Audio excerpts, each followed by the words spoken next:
Welcome to Mind Over Marketing, the show where we break down the marketing, sales, and mindsets that separate the winners from the wannabes. The host, Todd Starr, has been on the front lines of business, sales, and marketing for himself and for his clients for the last 10 years. Todd says, "I believe that success in business isn't about doing more, it's about seeing differently."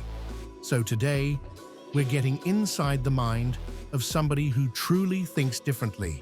They've built a successful business, but more importantly, they've had to outthink, outsell, and outmarket their competition to get to where they are. And we can all learn from their wins, but more importantly, from their failures to make our businesses better. So, Mel Curwood, thanks so much for joining me on Mind Over Marketing. Appreciate you making the time to do this. And can you start by telling the audience who you are and what problem you solve, please? So my name, as you mentioned, is Mel Curwood, and the role that I play is really in business with business owners, helping them to make sure that they get paid. It's obviously a huge issue when businesses are putting a lot of time and energy into a project, and then they're spending a lot of energy and resources trying to chase payments. So I'm really about getting upstream of that and helping to make sure people get paid. Awesome. Why does this problem exist in the first place from your experience? Why aren't people just paying for what they're buying in the time frame they agree to? So we have a couple of really strongly established cultural aspects here in New Zealand. It's not just actually in New Zealand. You're from the UK. So it's probably similar over there, is that there is legacy, I guess, habits that mean that businesses are offering their services in advance of being paid. And often we have this culture in New Zealand of the 20th of the following month. So somebody could be waiting at minimum between 20 days or 50 days if it's paid on the due date to actually get their money. And that's a huge issue because people have short memories and they often get sidetracked or they decide to put their resources elsewhere. So we're living in an old dichotomy, both here in New Zealand and broadly speaking as well, where we have old ways of doing things that we just need to sit down and pick up some new ways. Am I right in thinking that the 20th of the following month came from the days of a check? Is that kind of like 100%. where that came from, right? In terms of, yeah. Yes. So I couldn't necessarily speak it on more global terms, but certainly here in New Zealand, we would have a process where you do manual accounting and then you would send an invoice in the post. The recipient would then write a check and then they would send that check back in the post. And then your administrator would take that check with the banking down to the bank and then you'd wait 3 days for that check to clear and then you would deem for that money to have been paid. So we're definitely living in much more modern times where there's no longer a requirement to wait such a long time. Hmm. So, in layman's terms, I know from being on the receiving end of not getting paid for ages, and real estate agents are the worst offenders, in my opinion, for paying very late. But why does this still exist then from both sides? I assume it's got to be, to fix this, it has to be fixed from the collector of the money. Like if I was just to do a stalemate here with a client and say, well, I'm not sending the work till the 20th of the following month, they'll pay me quicker. But you got some bravery and it's going to risk a bit of brand or some tension, possibly. So I So think, why do you think it hasn't changed? so it's a process, right? Yeah, they're definitely bravery. And there's kind of two perspectives. One perspective is around the person who needs the other person more holds the power. So if you need my services more than I need you, then I can be confident in establishing firm boundaries and putting strong structures in place around how I get paid. However, in the current situation where there is more people looking for work than there is work opportunities available, that's when we can kind of tend to fall back on our old habits of compromising ourselves in order to receive that work and get paid. I've definitely noticed that there is a change, though. People are ready for it and they are making change. Yeah, that's good to hear. To me, I think ultimately that's like a marketing and sales problem before it's a money problem. If I ever think about periods where it, there's definitely an issue there in terms of people taking forever to pay and paying late and waiting too long. But I think if more businesses were in a position where they had a waiting list, they had more people wanting to work with them than they could service, lots of those problems evaporate a little bit. So I'm sure there's a little bit of, um, if you're really hard chasing just one invoice, like like You there's a feel the little bit pain more. um, yeah, it's definitely harder when you're, like, waiting for it to be paid rather than, having 60% of your clients paying no problem, and there's a couple that that's my situation. Real estate Correct. agents, really bad offenders for paying. Often, it's always 20th for the following month, and often they'll miss that, and then I'm waiting another 20th for the following month. Half the time I've sent videos over for properties that are for sale, and the property's sold, and the agents have been paid commission before I've even been paid for the video, like 2 months prior. But I'm not reliant on their income, like it's just like I've just put that up to cost of doing business. I put my prices up a little bit over the years to accommodate for the annoyance of it, but I'm getting paid deposits and stuff from other commercial jobs, so it's not that big a deal. But I can imagine how infuriating it would be, um, if your source of income was constantly being, like, held at ransom from you. My question though for you is what do you Yeah. Sorry. sorry, you go. So there's a couple of different aspects in there. So firstly, you've got the when work is busy, there's like the next job's just around the corner. So it doesn't mean the problem doesn't exist. It just means that you can tolerate it a lot more. So it's often hidden. So when the market slows down, it's like those wounds or those old, no longer serving us types of structures become more apparent. So I'm really passionate at the moment about making sure that while that pain is real, and while we're coming off the back of 2024 and still into 2025, that people really do take that lesson to heart. And also, what we see with business owners in general is that they don't realize that they are effectively financing other people's projects until such time that they're paid. People come to me and they say, "Look, I'm just sick of being treated like a bank. I'm sick of being treated like a charity." And so that really hits to the heart of the matter. Yeah, and that's an interesting observation for two reasons for me. One, it's a unique perspective to see it as you're financing someone else's work, but you have to be, if we're going to be really honest here, in my opinion, you've got to be somewhat complicit in that for that to have lasted for so long for it to be such a problem, right? So there's got to be some ownership or accountability taken from the business owner that you know that they've been taken advantage of for longer than they should have been, I suppose. So what in that scenario, like what's the most damaging belief that you think business owners have around money? Yeah, so I mean, I'm glad you've talked about that belief because a large part of the battle with anything when it comes to personal development or building and growing a business, a large part of it starts in our own mind and our own mindsets. So, there is this fear that if I become firm with my clients, that I'm going to, um, I guess, push them away. I'm going to be creating barriers between myself and my clients. And it's just because we're dealing with it with the way things have always been. And so it's always going to be a little bit uncomfortable when we transition from the way things have always been to a new way of doing things. But can I give you an example? Yeah. So last year, 2024, many industries were heavy hit, but one of the heaviest hit industries was a sparky electrical industry. So we saw a few different things here. They're one of the companies that I saw where I had clients that were having to make redundancies, which is awful. I saw situations where business owners are coming to me and telling me that other people within the industry are undercutting prices to win work. So, for example, when you have a big group home company that predominantly focuses on new home builds, and you've got one or two Sparkies, for example, that's 100% of their work. When that new home builder is doing substantially less new homes, then you've got a lot more people going out into the general market fighting for the same jobs.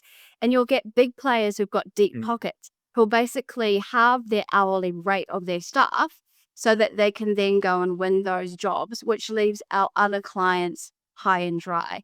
So what we really need to be doing is making some real changes across the industry and having some stronger industry standards. But speaking to one of my clients, he in this down market that I've just referred to, he made a 10% growth in his business. And there's a couple of ways that he did this. But one of the things he said that made the single biggest difference for him was that he automatically made all of his clients 7 days. Whether they are commercial, residential, he basically did away with the 20th of the following month for new clients. And he said he was a bit nervous about doing it first. And what he found, though, is once he put it out there, is he got a lot less pushback than he thought he would. So sometimes it's just about that somebody has to lead the pack. Somebody's got to be the first person to do it. And the more I'm talking to people and the more I'm advocating for these types of changes, the more it gives people confidence to say, if they can do it, then I can too. Yeah, that's a really good point. There's a story I use when I talk to new clients about just ripping the Band-Aid off and fixing something that you know you should. I use it in a marketing sales context, but it directly applies to this. You know, there's not going to be many business owners listening to this that wouldn't prefer a 7-day turnaround on their pay or a better commercial rates in terms of deposits or something. That's like, if you are in a position where you're not fixing that, you have a pebble in your shoe. So a runner told me a long time ago that when he goes out for a run, lots of people, you know, they feel a pebble in their shoe and they try and just use grit and determination and tolerance in the hopes that the pebble will move and it will slowly just grind down over time and disappear. And what the best thing to actually do is just to recognize that this is going to be painful and it's just going to be annoying and it's going to slow you down and take up your focus. So just stop, take your shoe off, take the pebble out, and get back to running. But people are so nervous that you know, they're going to upset the apple cart and that they're going to lose a bunch of business or whatever. I assume they don't want to just stop and change it, right? And it doesn't mean, whenever I've changed this and moved to different pricing structures or whatever, you just give people some notice. Like I've never had anybody turn around and say, no, I'm absolutely never working with you again because of this. You just put your story forward. This is how I did it. I don't know how you would recommend to do it, but I put my case forward for why I've got to do something differently for me personally, because then they can't negotiate with me on what I personally need. Acknowledge how that's going to affect them or how it might make things more frustrating short term for them, but here's how it's going to be, and here's a real reasonable amount of time to adopt that new system. You know, and I've never had a problem putting prices up, changing payment terms. I have with real estate agents because they just don't do it. They just don't do it, and I just do it. So now it's like, do I want their money even if it's late, or do I want to just not work with them? And I'm happy with late money in certain Yeah, circumstances. 100%. And so there's two parts to what you were talking about. The first one is that we teach people how to treat us. So just like in life, in business, Yep. we get the chance to establish how we do business. And we've got to earn that right. We can't be a fly-by-nighter. We can't be somebody that's going to create chaos in somebody's life. We have to be established, and this is where your reviews are really important. This is where your reputation is really important, because you earn the right to say, hey, I'm going to be doing things differently, and people will come to the party. People will rise to the occasion. The other aspect is just, if I can come back to that concept of people being treated like a bank. So in my ideal world, not only would we move to 7 days, but you talked about a particularly difficult industry. I would be looking for a situation where we could move to prepayment as much as we can, because you are effectively being used like an overdraft by your clients. So if you have to be in that space of being treated like a bank or being used as an overdraft or a credit card, then you need to do the right things and do your due diligence, ask for security, have really good terms of trade. That's really important. Make sure you've got leverage. So, do you have a personal guarantee from them? Do you have a general security agreement? If you go to the bank and ask for 5 grand, 10 grand, they're not just going to give it to you. They're going to go through a process of documentation, due diligence, asking for security, and putting strong processes in place if you don't pay. So our business owners really need to shift their headspace. If you are going to act like a bank and enable your services to be provided on credit, then think like a bank and act like a bank, or change the dichotomy and don't offer credit. So it seems simple. It's a big transition and it will take time, but I think we have to get there. Businesses just won't have a choice in the future. Yeah, it's really interesting. Yeah. It's so important because at the end of the day, I partner with, one of New Zealand's largest debt collection agencies. And, it's becoming harder and harder for debts to even be collected. So businesses just won't have a choice anymore. Mm. Yeah, and I think it's really interesting when you say that, because I've had deals, $50,000 marketing jobs where they've paid a 30% deposit or something, and you're right, like, you'd never be able to go and get a couple of grand overdraft without, like, heavy paperwork, cleared due diligence, like, um, like, yeah, feeling of intense responsibility for the money that I'm gonna take, like, and I've never done that, really. It's interesting you say that, because I think of some certain circumstances where, like, I should not have exposed myself to that much risk. Luckily, it worked out fine, but that's what I was doing effectively, is potentially working for nothing.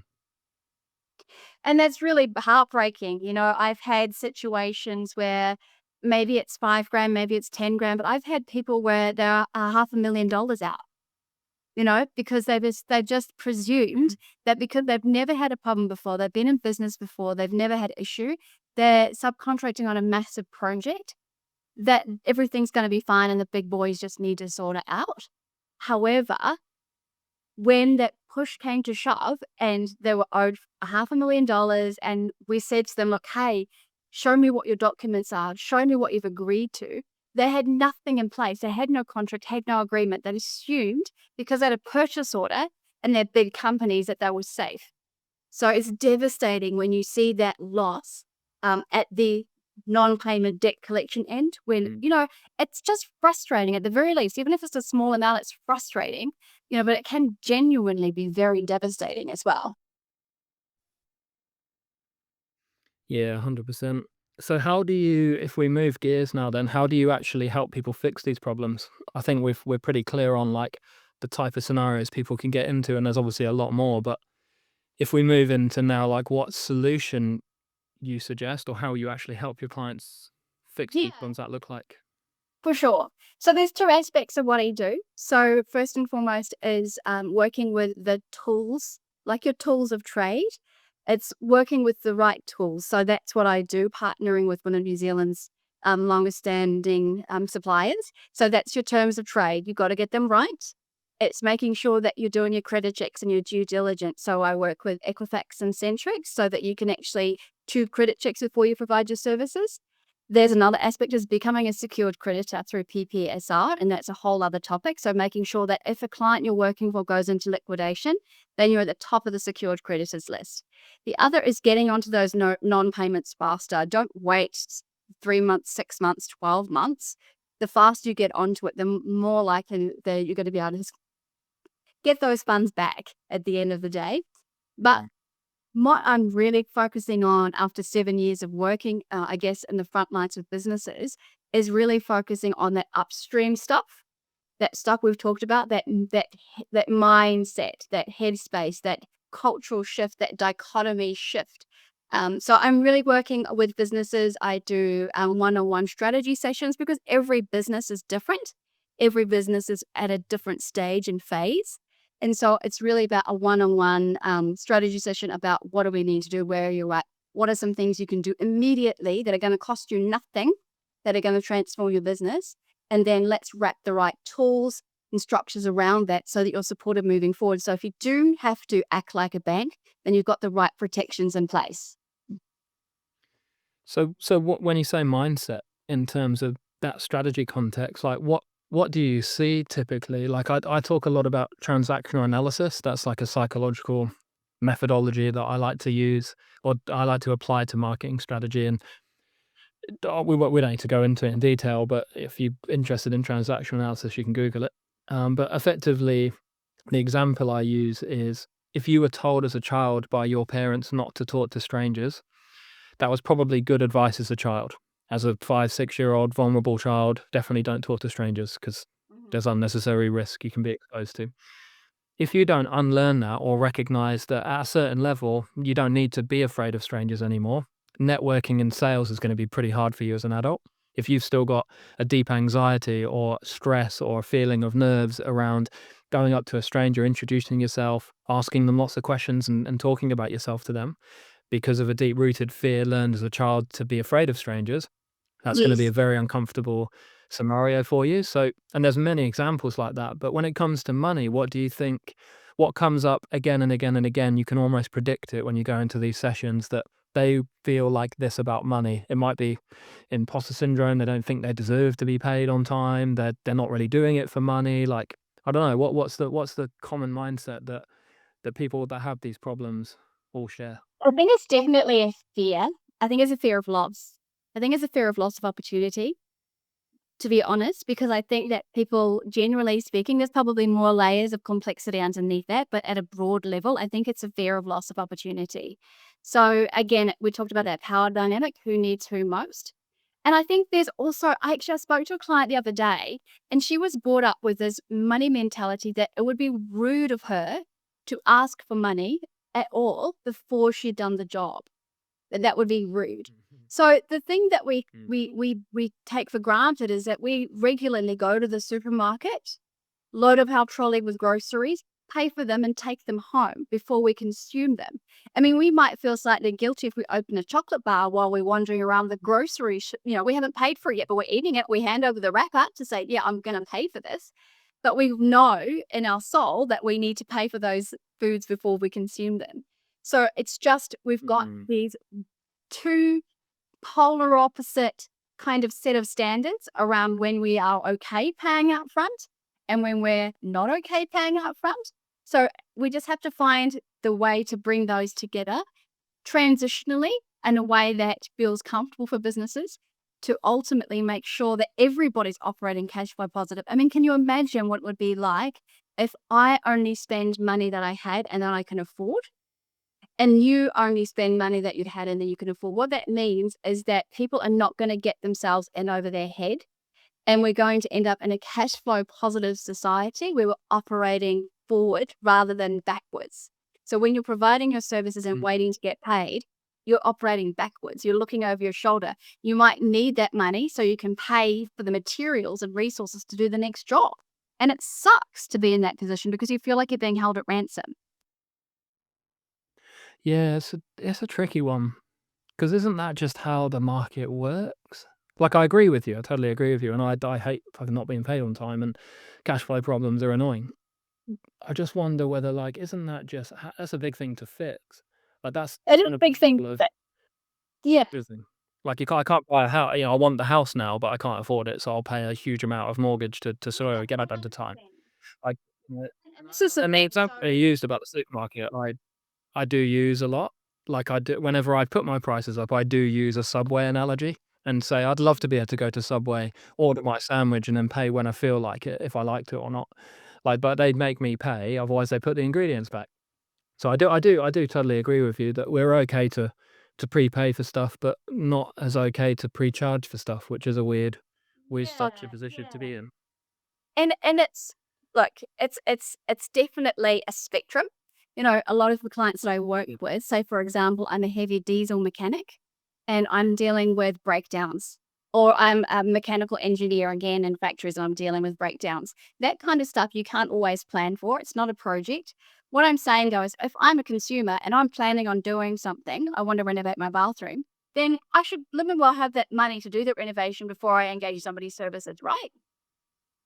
So Yeah, for that's sure. where I'm coming from with that side of stuff. However, you could argue that these truck drivers, etc., should have money on hand so that they can pay for repairs and have that money in the week. They don't always. All I'm saying is let's Mm. transition where we can. So rather than say, Yeah. okay, Mr. Truck Driver, off you go and pay me when you can, let's say, okay, I'm buying this $5,000 engine part. How about you pay for the engine part and then we'll put it in? And then maybe we'll work out a Yeah. payment plan to pay off the rest. But then if I'm going to offer a payment plan, you want to make sure that you've done the right things in terms of the structure. Do you have security in place? Especially if it's like a $20,000, $40,000 job. Has that person signed a personal guarantee? Do I have leverage? We're in a society where we have these things called lifestyle debtors, where they could be fancy people, they could be plain people, but if they don't want to pay you, they don't give a shit. And they're just going to say, well, take me to your lawyer. So the only way you're going to get around Mm. that ultimately is by changing the way that we provide our services. So it's a process and it's a spectrum. That's why I work with businesses on a case by case basis. So we can work in baby steps with them, but also still be leading towards the direction of being cash flow positive. Mm. Yes, because sometimes those threats are hollow anyway, and you can use them actually sometimes. I had a company that owed us about $30,000, and it started to get a little bit tasty in terms of they were showing warning signs early that they were going to be difficult payers. And when it inevitably got to that point, just the threat alone actually got it paid. They could recognize that actually we don't have the time or the resources or the effort or the money that we want to spend on defending this. We'll just pay it over 3 payments. But that it just took up an emotional toll on me that I didn't really want to spend on it. I'd done the work, I'd delivered everything. It's now like I'm having to like write out these emails Justify yourself. and go back through all the contracts. It was just annoying. It was just fundamentally annoying for me. But so when you come across businesses like that, and obviously you do the upfront strategy, and I assume you can kind of work with them over a period of time. Like, how do you help business owners sort of reconnect with the purpose behind their business when they're just burned out or buried in bills all the time? Yeah, so I mean, it's a really, really good question, and I spoke to a business owner actually who had a building business that he'd owned for many, many years, and he actually ended up having to close the doors. He was devastated. He actually had to make the decision for his own mental health to close that chapter and to start afresh. And sometimes that is actually the right answer. And he did say to me, Mel, I wish I'd found you 3 years ago because I might have been in a different position. So it Mm. really does matter that people understand what can burn them or hurt them.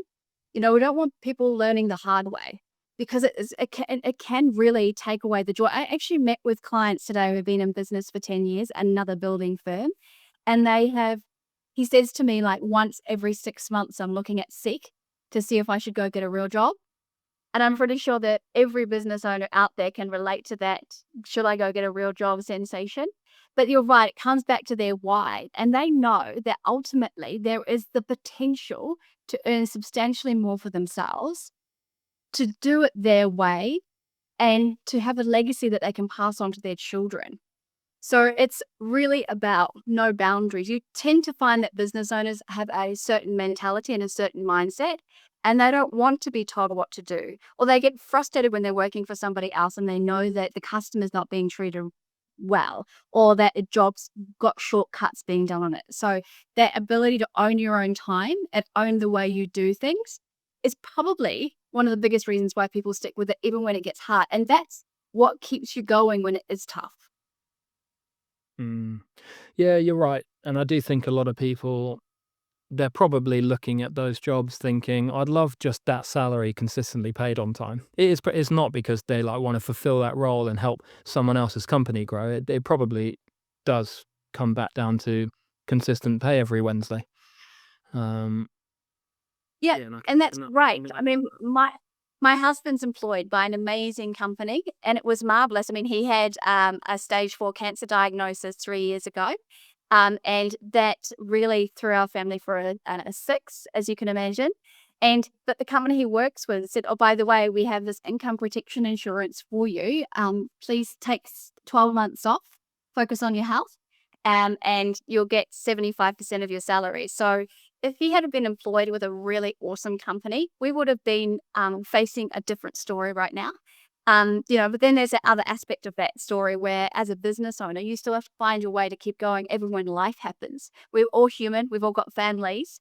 Life happens. So, sometimes you've got to keep your business going despite what's going on in your world.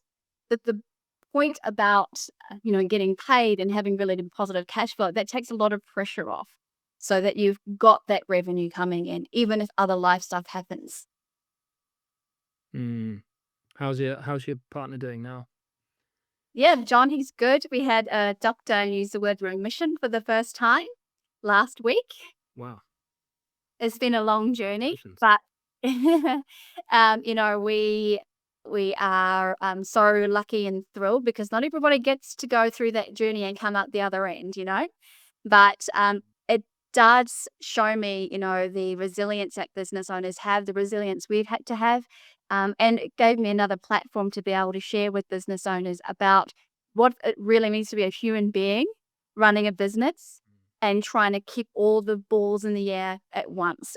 So it was a great way for me to reconnect with my clients on a deeper level. Yeah, I bet empathy has a whole new meaning for you now. It really does, but it also shows you that there's more to life. It gives you perspective. So, it means that, what would something that would have bothered you in the past or you might have been afraid of, it's like, what's the worst that can happen? So when we talk about how do people make that shift, when you have a family member who's in danger or at risk, or you lose a family member, that really shows you about what really matters. So maybe that'll give us the courage to say, if I can live through that, then I'm sure that I can start having conversations with my customers about changing some of the roles and responsibilities around how I'm going to get paid. It really gives us a little bit more perspective to have a bit more courage about doing things in a way that serves us and not being maybe treated a bit like a doormat sometimes. Yeah, that's really interesting insight. It's novelty ultimately. It's something that doesn't happen often that gets your attention and focus. Like I use that a lot in sort of marketing frameworks. There's a story, I forget where it's from. It's from an old book of some cavemen going fishing, and they go past this bush every day and they catch the fish and they go back to the village and they cook it, eat it, and go to bed.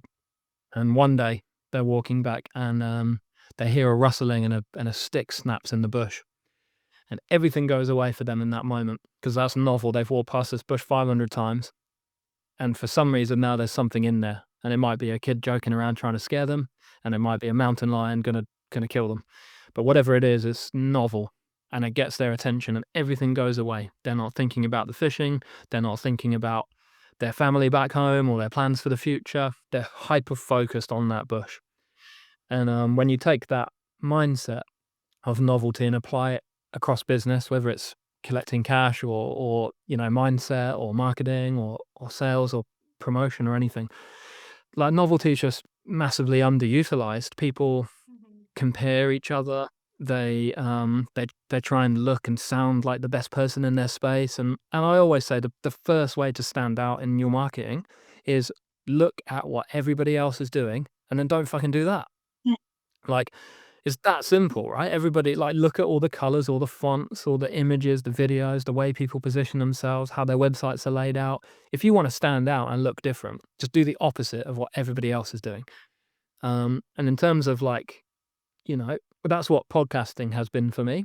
Like, it's novel. You're not asked every single day to go on a podcast, which is why you got the same feeling I got when I was first asked to go on a podcast, which was one of like excitement and a bit of ego, and you feel special and important and chosen.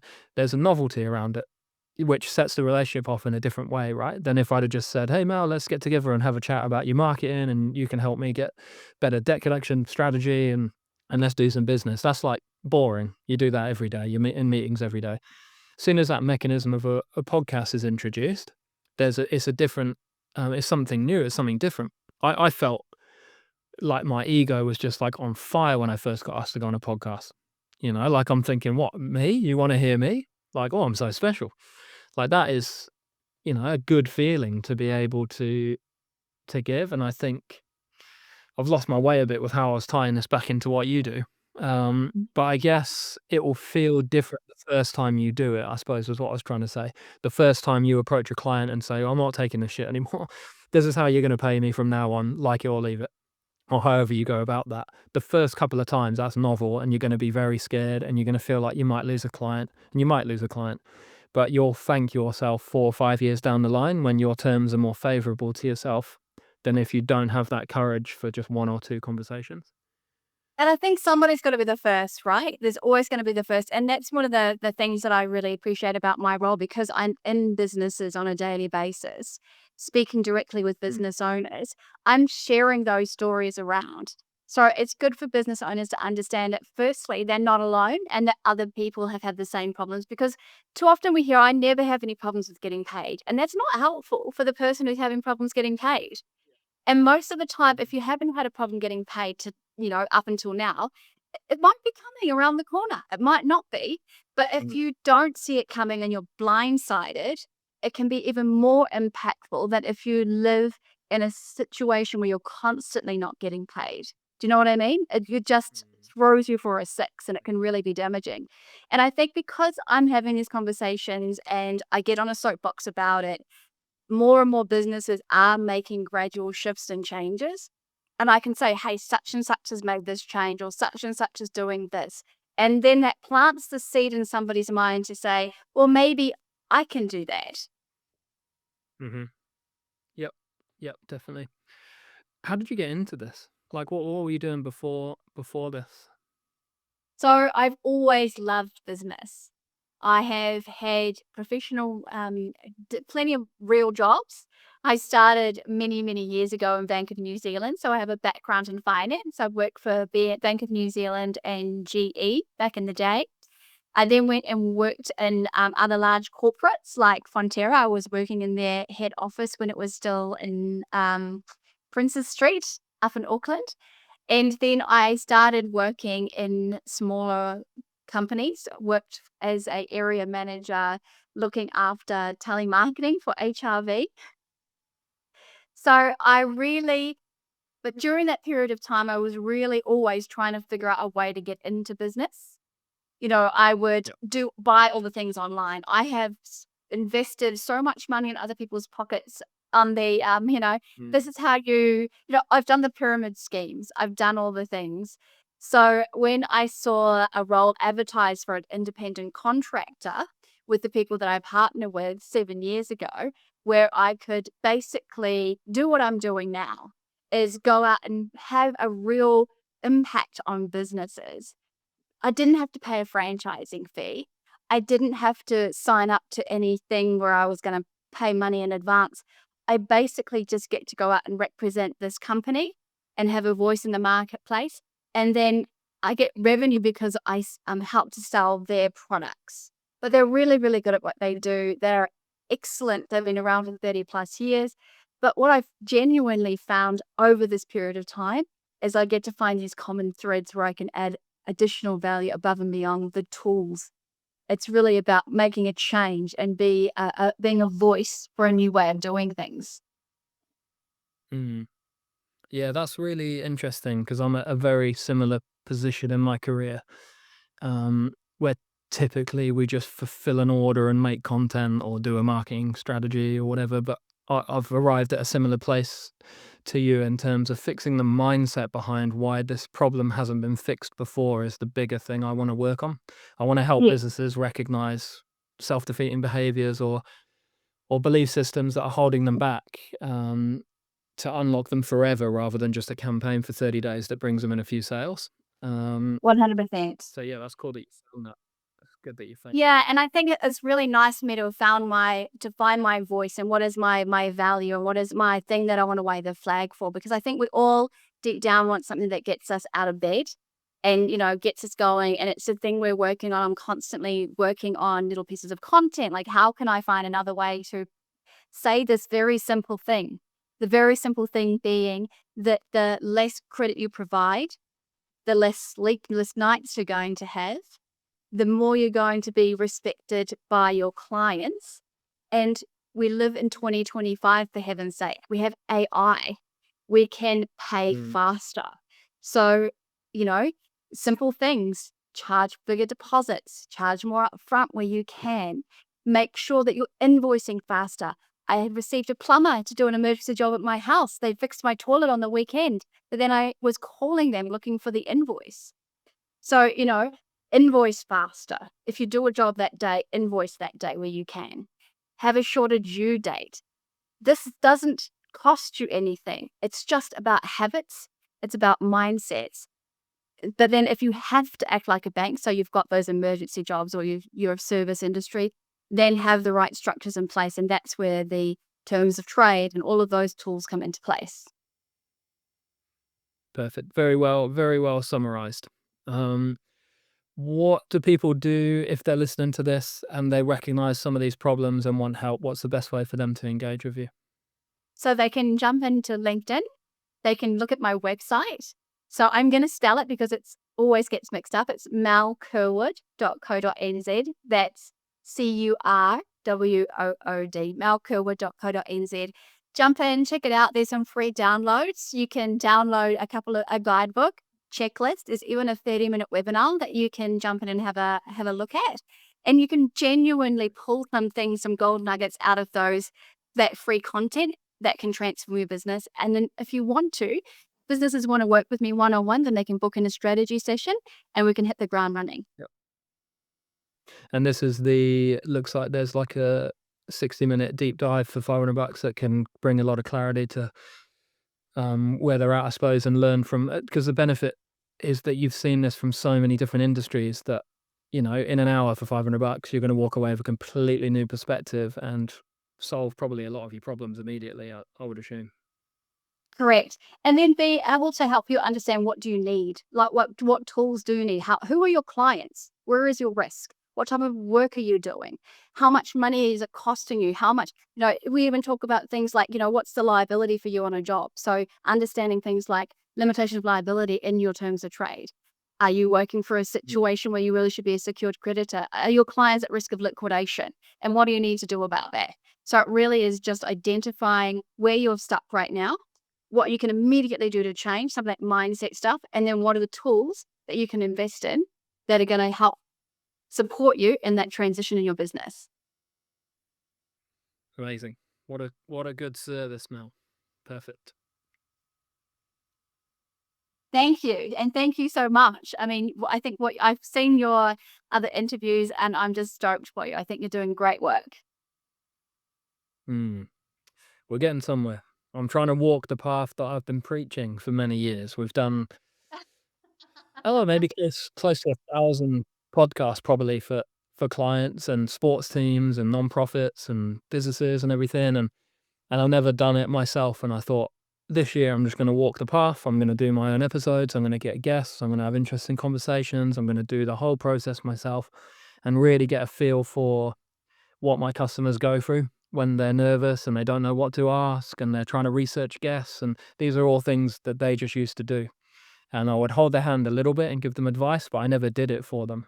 And I thought I want to do it myself so that I can have a deeper empathy for them and also find opportunities to make it more efficient and effective so that, they're not wasting time doing things you don't need to do. So, I appreciate you coming on and, love to keep in touch. And I've got a bit of a partnership with the Chamber of Commerce here. So we'll put the episodes out through the Chamber of Commerce, which should get about 8,000 to 10,000 views pretty quickly on the episodes. That will go directly to 8,000 business owners. So hopefully, Thank you, John. sort of hopefully, that there's some businesses in there that are having some cash flow problems or a bit of headaches around money. And I'd like to think that some of them would reach out to you and get you help. Thank you. I really appreciate your time. And as I said, this is my very first podcast. I have been a little bit nervous. I've literally been running around putting the plant behind me. So there's a point of interest. And I bought this couch Looks very good. that I was sitting on so that I could have something interesting to look at. Not that you can even see it. That looks good. Yeah, thanks for putting in that effort. And we'll continue this conversation off the call. But there should be a Mel Curwood podcast coming soon for sure. You're very kind. Thank you so much. Find